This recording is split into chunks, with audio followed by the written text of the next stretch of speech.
Welcome to Stories from Palestine podcast, a podcast recorded in Palestine and about Palestine. My name is Crystal, I studied history and tour guiding, and I live in Palestine with my Palestinian husband and children. I started this podcast during the COVID pandemic in the summer of 2020, and now that tourism is slowly coming back to Palestine, I will continue the podcast bi-weekly. So subscribe on your podcast player and turn on the notifications if you want to be reminded of new episodes. You can also follow Stories from Palestine on Facebook and Instagram, where I will share a virtual soundbite of each new episode.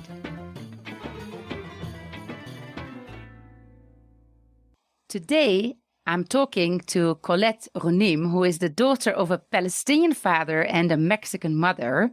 She grew up in the United States. She's currently working on directing her first feature-length film that is documenting her own journey with her parents to go back to Mexico and Palestine to locate the parents' original homes.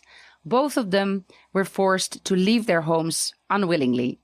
She's also the co-founder of Mezcla Media Collective, and we will ask her to tell us a little bit more about this nonprofit. I met Colette myself in Palestine a few years ago. I think it was in March 2019. Yes. Mm-hmm. Yeah, you were filming here with your parents. So I got to meet you then and learn a little bit more about this project. And now you're in a much further stage of making this film.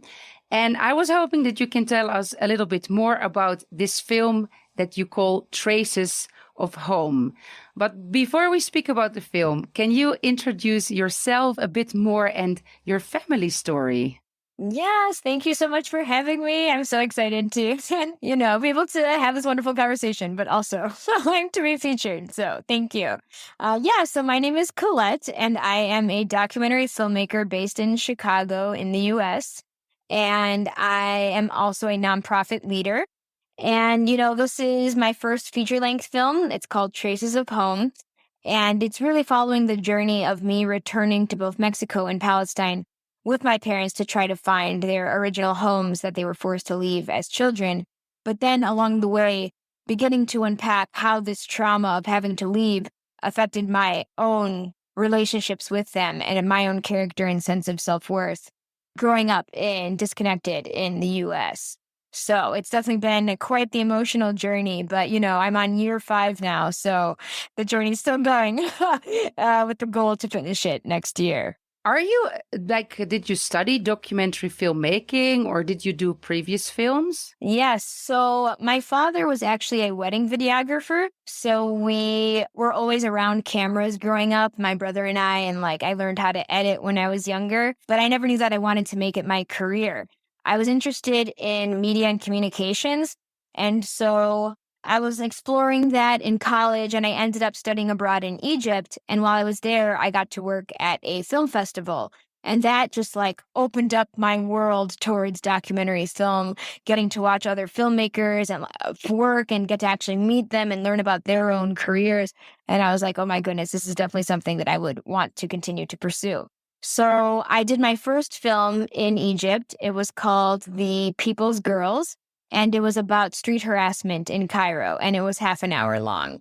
So it was a beautiful experience to get to learn how to make a film and how to fundraise and that kind of thing.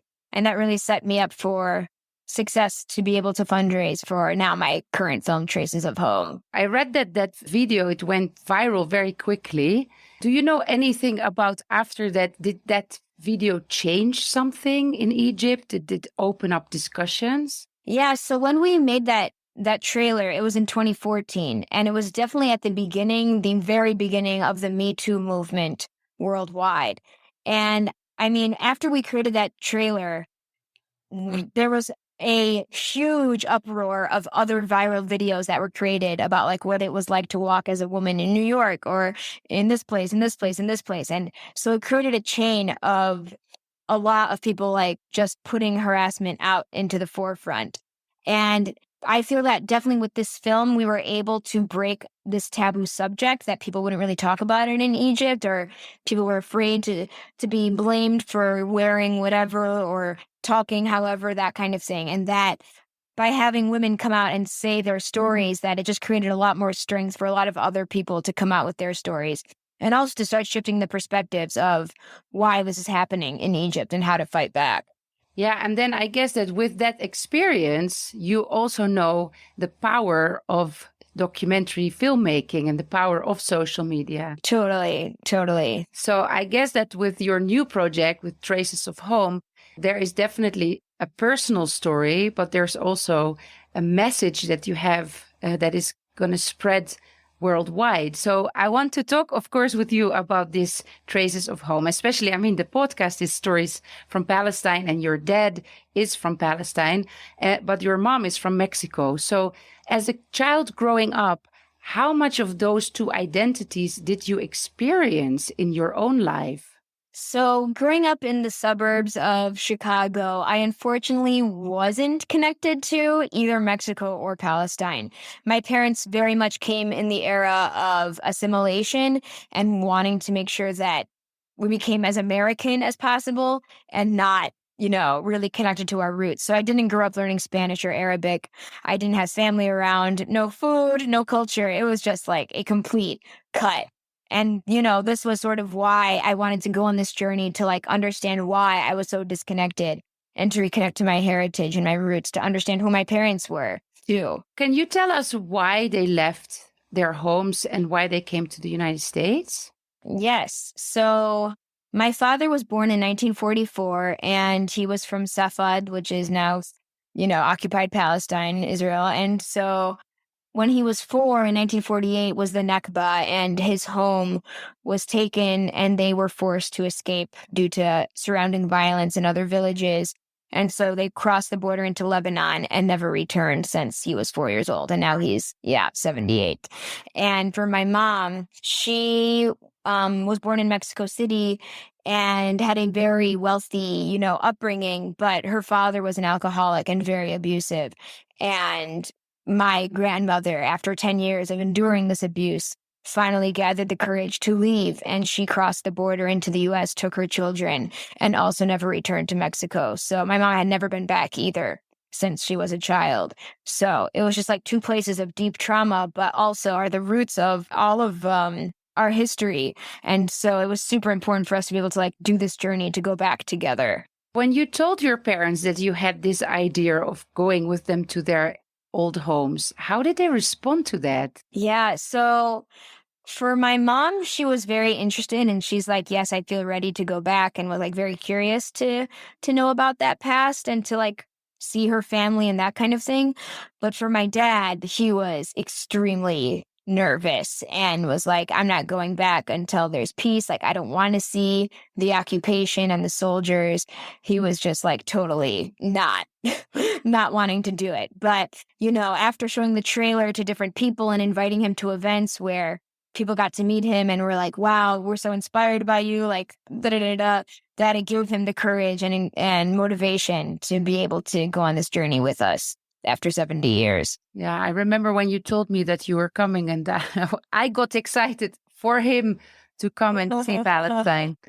Wow. But I also wonder, how much of the trauma that they experienced through, again, also their parents. I mean, this is a generational trauma that is from, they were both young when they had to leave. Mm-hmm. But they have all the stories and the emotions that they felt through their parents. How much of that did you grasp as a child growing up? Yeah. It sort of felt like fairy tales, these stories that felt so distant in these distant lands that it really just felt it almost sounded like a movie. It didn't really sound real. But then, of course, once we started going deeper into these stories and actually going to the countries and then starting to go to therapy, it was just unpacking all these layers of how this really shaped who they are and that it's not that distant. And it shaped me too.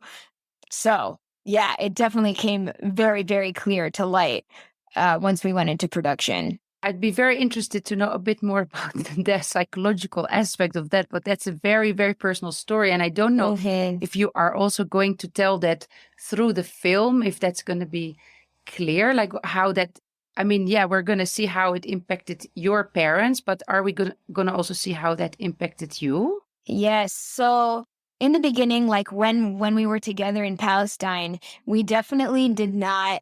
I didn't have the idea of putting myself in the film, and that, it was more about my parents and their migration stories and them being able to go back and like talk about the political issues.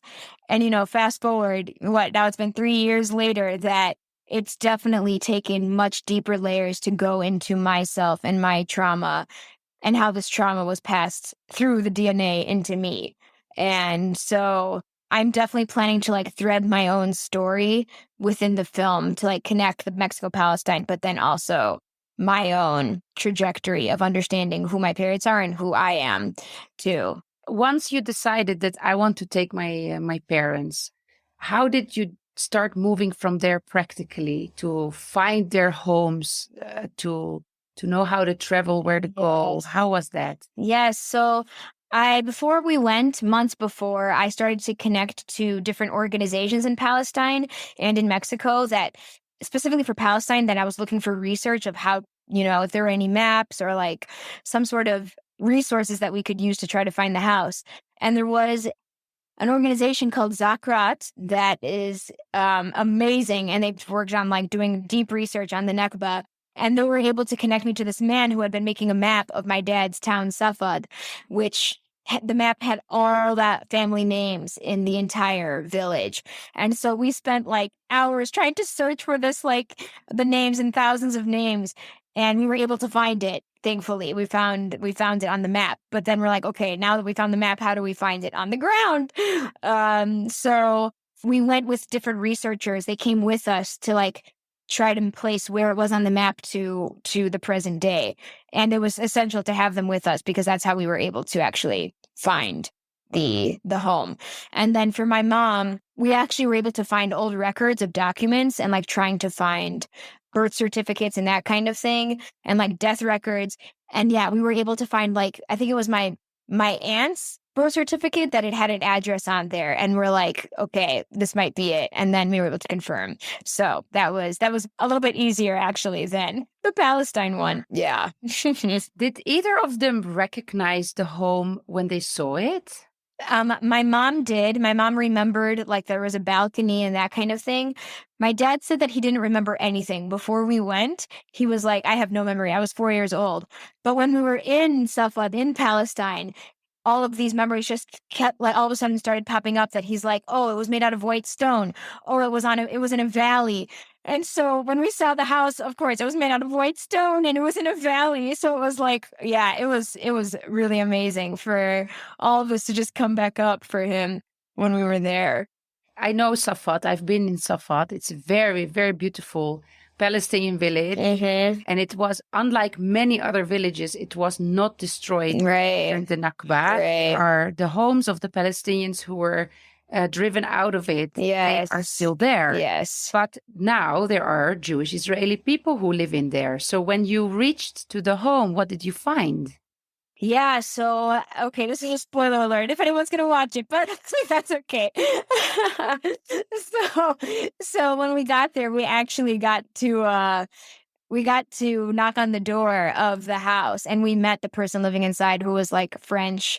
He moved to the town like a few years ago. And we were talking about everything. And, he was like, oh, some people won in this war. Some people lost. I'm sorry we won. It was, he didn't speak English. So we got the translations afterwards. But, it was just very, very sad, very, very sad that, he was just like, yeah, you can come visit whenever you want. And we're like, visit? Like, this is our home. Oh my gosh. Very hard.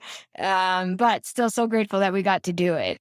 How was your father during and after that trip? What was amazing was that for my father, he was very much like a superstar while he was there, because anyone he told, like all the Palestinians were like, oh my gosh, you're here after 70 years. He was just so obviously at home and being his full authentic self, which was absolutely beautiful. And, now after, he's just like, wow, that was just reminiscing and like, I'm so glad I went. I'm so glad I went. Like, that was a dream. What a beautiful place. So I'm very glad that he enjoyed going back. I was afraid. I was afraid that he would be traumatized, but it was a beautiful, enriching experience for him to return to his homeland. And for you, how was that for you that you grow up knowing that, okay, my mom is Mexican, my dad is Palestinian, but yeah, you are this American girl, the melting pot country. And then all of a sudden you are in the country where your father was born and where your grandparents lived. Yeah, I mean, it was really, wow, it was really amazing to be back. And it was interesting because when we found the homes, my parents didn't cry, but I was like bawling. And I was like, why am I the one that is so emotional right now? And it's a reconnection for me that I'd never had ever. So it just meant so much for me to be able to go back, even though, right, I had no real roots in either of these places. But yeah, just wow, it's just so much. You could just feel the vibration of like, my ancestors in both places. It was incredible. It was incredible. When you were in Palestine, or when you remember that trip, are there a few things that stand out in your memory about the country, the people, the food, something? I mean, definitely being with you all on the tour was like, wow, just so illuminating and just so beautiful to be in community with Palestinians that are really, going through what my father went through 70 years ago, that it's still going on. Of course, right, the food and the culture was incredible, and getting to like see all of these things. But definitely for me, hearing about the stories of what people are going through and like, really getting a very much deeper understanding of the discrimination and just how prevalent it was very eye-opening for me. And I feel like it was so important for me to get to really connect to like, yeah, this is what Palestinians are going through right now, beyond just like watching the news. Yeah, that was actually a question that I had also, because there is a huge number of Palestinian diaspora, people who have had to leave Palestine, and then their children growing up in other parts of the world. When you see the news coming out from Palestine, either through the normal media or the social media, what does that do to you when you know that you have an actual DNA connection to this place? Right.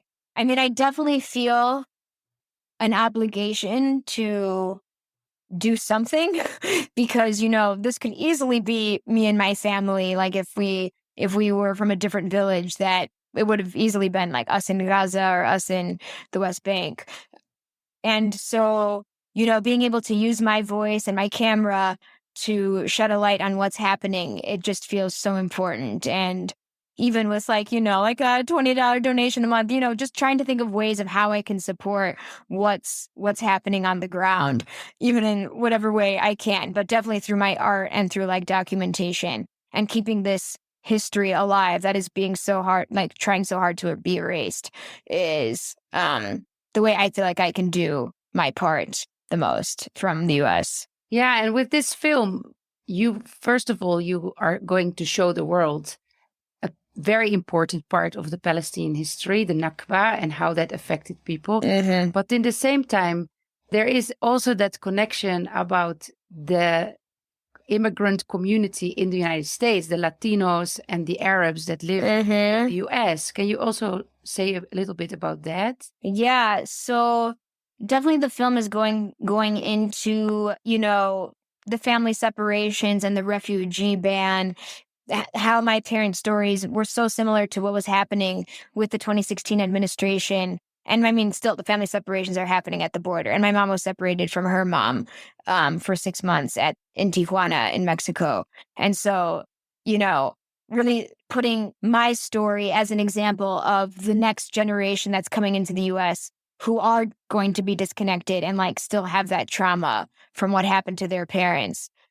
Being able to tie was also super interesting, is tying the walls and the issues around the walls in Mexico and in Palestine with like the separation walls and how they're similar and different is also a very interesting parallel that I definitely want to like touch on in the film too. Yeah, and I can also imagine that even in the United States, as I said, at least this is what we always learned about the United States. It's a melting pot. Mm-hmm. And we learned as a Europeans that in America, when you speak English with an American accent, you are an American. But then later in life, I learned that, well, if you're an American with a color skin or you have different ancestry, you may not be as equal with others. So is that Right. something, because I imagine that a lot of people with immigrant parents who are struggling with some kind of generational trauma, but also with the racism of today, where you have to maybe fight harder to get where you want, that this is something that can also be something people will feel through your film. Right, right, right. Yes, definitely. And like the whole idea of not feeling like you belong. And, just like there's so much racism and discrimination in the US, but then also globally, like Europe, like even in Latin America, that the colorism is a real thing. And so this whole idea of traces of home is really trying to figure out, as people of color, children of immigrants, where do we belong? And that we are whole no matter where we are, that like who we are is enough. And I feel like that message is not strong enough. And like making sure that through my story, that there is this healing that we have to go through as people of color in both the US, but then also globally too. You are also the co-founder of a media collective called Mezcla. Yes. Can you explain a bit more about that? What is that and what you do? For sure. For sure. Yes. So I started a nonprofit organization, an NGO, back in 2017 to specifically support women filmmakers of color in Chicago. So we do a lot of different types of programming and workshops to start shifting the film industry locally so that people are able to sustain careers in film and to also be able to get educational programming that they may not have access to if they didn't go to film school. So it's been amazing to like see how much it's grown. We have over 700 members now that are cinematographers, screenwriters, directors, doing both documentary and fiction. So it's been amazing to see how much it's grown since the 5 years it started. And then when you say women of color, it's from different parts of the world? Correct. Yeah. So most of us, I mean, a lot of them are Black Americans, and we have Latinos, we have Arab Americans, Asian Americans, but also, yeah, a lot of immigrants that are coming from other countries that just moved to the US. But yeah, anyone from anywhere. Yes. Yeah. Okay. And do you feel when people ask you about your background and you say Mexican and Palestinian, do you feel that in America they know about Palestine, or they know what does it mean to be Palestinian? I would say the majority do not know much about Palestine. A lot of times they're like, "Oh, Pakistan." So no, like, no, not Pakistan. Yeah. Oh, yeah. Yeah. So like, all right, having to educate of like, Israel used to be Palestine and going into that history. But there are some people that are very, very well educated on Palestine in the US too, that there is some knowledge, I think, more as social media and the news is bringing light to the situation there. But yeah, like older generations, not so much. Yeah. Is that something you also have to do in your film, in Traces of Home? In order to introduce the story of your father, you have to introduce some history? Yes. So I am going to tell like the escape story. My father narrates his story of how they escaped and like talks a little bit about Palestine and what happened during the Nakba. But it will be told through animation, which I'm very excited about. We're going to be working with a local Palestinian animator to be able to like tell that story beyond just the archives that have been used in so many other films. So very excited for sharing that way. Oh, yeah, because I was going to ask you, is it the footage that we are going to see in your film, is it only what you recorded now, or we will also see something from archives? Mm-hmm. Yeah, I'm trying to stay away from the archives. Right now we're using the archives, but like so many documentaries have used the exact same images and videos that I'm like, maybe to make it more personalized to use animation instead. Yeah, I also read on your website that you have an advisory board of over 30 organizations. Mhm. Can you say something about that? Yes. So definitely a huge goal is to have an impact campaign around the film to bring it back to the Middle East and, of course, Palestine, Mexico, Latin America, and also in the U.S., working with immigrant organizations to bring the film around. Because, this story, I mean, it's very much Mexico, Palestine, but then it's also like indigenous communities and, communities that have experienced trauma. So being able to partner with other organizations that focus on these specific issues to help with panels and like educational guides for classrooms, that's been super beneficial to bring it to the right audiences too. After the film is finished and ready to screen, what is your, I don't know, like your idea about where it will be screened? How are you going to distribute this film? Where will it be available? Yes. So right now I am in talks with Hulu, which is a streaming service that we are hoping to get it to have a streaming deal and then also to have like a national broadcast on the public station in the US. We also have a deal with Al Jazeera documentary channel to bring the Arabic version to the MENA region.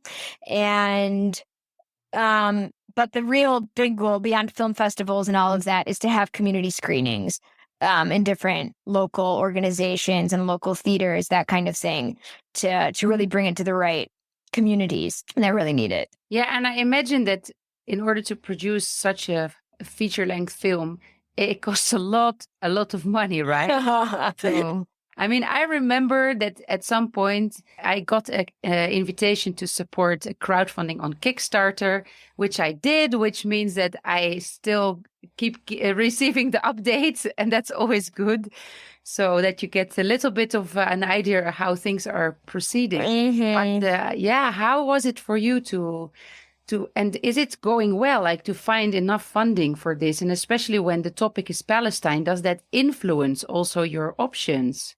Mhm. Yes, so definitely we have enough funding for a rough cut, but then after that we are still seeking completion funding for the film. And I have been going after different foundations and that kind of thing. I mean, with the topic of Palestine, it is controversial, and really thinking about what these foundations are funding, if they are funding like Zionist causes and that kind of thing, that they are not a fit for the work that I'm doing. So like being very cautious of where I'm getting funding from, that I want to make sure that it aligns with my own values and, you know, not supporting the occupation. So what's your timeline? When do you want it to be ready, and when do you think it's reasonable? Yes. So my goal is to finish it around this time next year. And we are hoping to have like an early 2024 festival premiere. So still a little bit of time, but we're getting there slowly but surely in the edit room.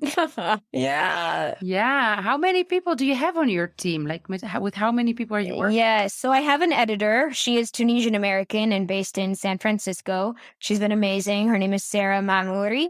And my producer, her name is Capella Fahum, and she's been super helpful in like starting to create potential funding meetings and that kind of thing, just helping with the storylines. And then like having a few story consultants, that kind of thing. But yeah, it's a very small team of people to make this happen. Well, we have to make sure that you also come and screen in Palestine. Oh my gosh, a dream. We have to. Yes, I would love to partner for sure. There are several now. There is the Palestine Cinema Days, and there are a couple of these organizers, distributors. And, you know, we have opened a bar also. It's called Al Jisr, and we have a small cinema next to our bar. So you are welcome. Yes. Yeah. That's amazing. Oh, I would love to have like a Bethlehem screening. Wow, that would be amazing. Yeah, we'd love to see your dad again also then. Do you think he wants to come back? Yes, yes. Yes, he would love to return again. He's like, I want to go to Safad and like all over again. So I hope this time will be a little bit calmer for him because we were on a mission. We were working last time. So now to have him relax would be great. Yeah, next time you have to give him a chance to sit down and relax and talk to people and not run and Yeah. do all the recording. Like, Dad, we have places to be. He was on your schedule. Now he needs to come on his own. Right. Yes. Agreed. So what is your main maybe message or your main dream with this film, Traces of Home? I think it's really being able to validate our identity as both children of immigrants in the US, but then also as Palestinians, and that there is this deep history that is trying to be erased, and that if we don't tell our stories, they will. And so we have to combat against it by sharing, our parents and the generations before it, both the beautiful and the trauma and all of it of what Palestine is and was. So I think that is the main thing of just being able to say, yeah, we are here, we are worthy, we are valuable, and that our stories matter. That's the biggest thing for me. If listeners of this podcast want to make sure that they can follow up on the progress and then eventually know when the film is ready and how they can see it, how can they follow you? Where can they follow Traces of Home? Yes. So we have a monthly newsletter that people can sign up for on tracesofhome.com. And we also have an Instagram where we're posting updates and that kind of thing. But definitely the newsletter is where the most updates are. So I'll post a link in the show notes of this podcast episode. So people, after we finish, they can click the link. They can directly go there, sign up for the newsletter, and or go to the Instagram and then be updated there. I want to thank you, Colette, very much for all that you told us and for all that you're doing. I cannot wait until this film is ready. I saw the trailer, and I tell you, the first time I saw the trailer, I cried. And now when preparing for this interview, I saw it and I cried again. It made me so emotional. Yeah, because it's there are so many Palestinians all over the world who are not able to return to their own homes and who are carrying this trauma with them, and this is generational. So it is not something that stops just with the first generation.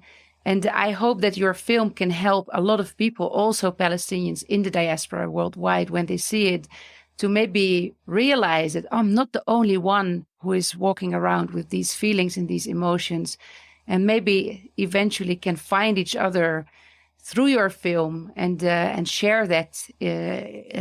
Shared trauma always better than lonely trauma, I would say. Yes, for sure. Yeah. Oh my gosh. That's so true. Right. I just feel so grateful that we were even able, because we have the American passports, to even go in the first place, because all of my family is not able to go. They're all in Syria and Saudi Arabia. So definitely having this opportunity was a dream that, I was so blessed for sure. And so I've met you all too. Yeah. Thank you so much. You were instrumental to the journey too. Thank you. Thank you very much. And we'll follow you in your Traces to Home. Yay. Thank you. Thank you, Crystal. Bye. Bye. Thank you for listening. Please consider supporting the podcast with a donation.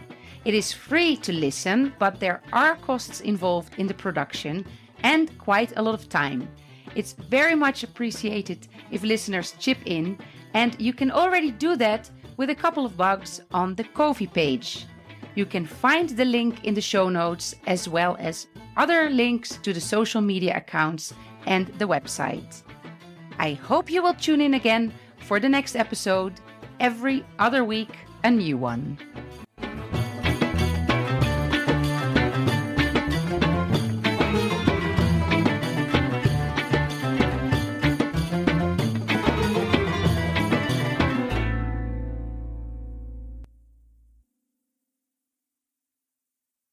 If you enjoy listening to Stories from Palestine podcast, then I think you will also enjoy listening to my favorite podcast, which is called Jerusalem Unplugged.